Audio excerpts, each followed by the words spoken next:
की जिंदगी में दुख आना शुरू हो जाते हैं। एक व्यक्ति के पास एक बहुत बड़ा महल था।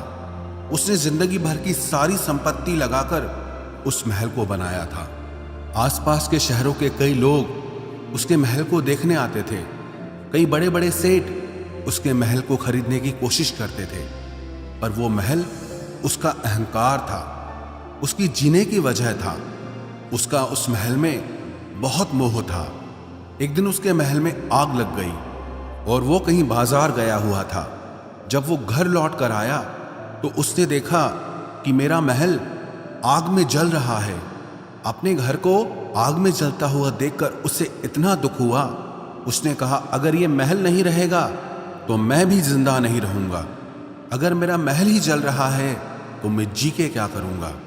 वो भी उसी आग में छलांग लगाने की कोशिश करने लगा तो किसी ने उसे रोक लिया कि भाई, ये जो तुम्हारा महल है, इस महल का सौदा कल तुम्हारे बेटे ने किसी के साथ कर लिया है।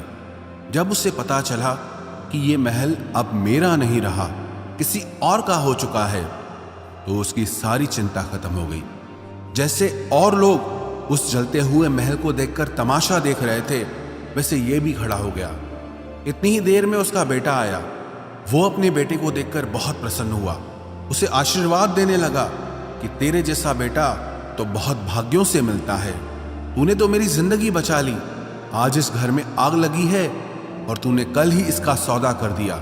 वो अपने पिताजी से कहने लगा कि पिताजी, मैं इस महल के सौदे के लिए बात तो करने गया था, पर सौदा अभी पक्का हुआ नहीं है। जब उसके पिता ने यह सुना कि अभी इस महल का सौदा हुआ नहीं है तो वो फिर फूट फूट के रोने लगा, फिर अपनी छाती पीटने लगा। महल वही है, इंसान वही है, लेकिन जब महल मेरा है तब वो दुख भी देता है, खुशी भी देता है। लेकिन जब वो मेरा नहीं है, उससे मेरा कोई रिश्ता नहीं है, तो सारे दुख ही खत्म हो जाते हैं।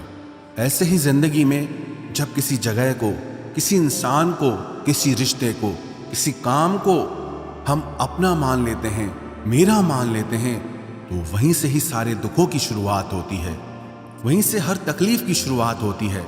तो श्रीमद् भगवद गीता का पहला उपदेश यही है कि आप जैसे ही किसी को अपनी जिंदगी जीने की वजह मान लेते हो कि इसके बिना तो मैं जी ही नहीं सकता, तो वो चीज, वो इंसान, वो काम आपको बहुत दुख देता है।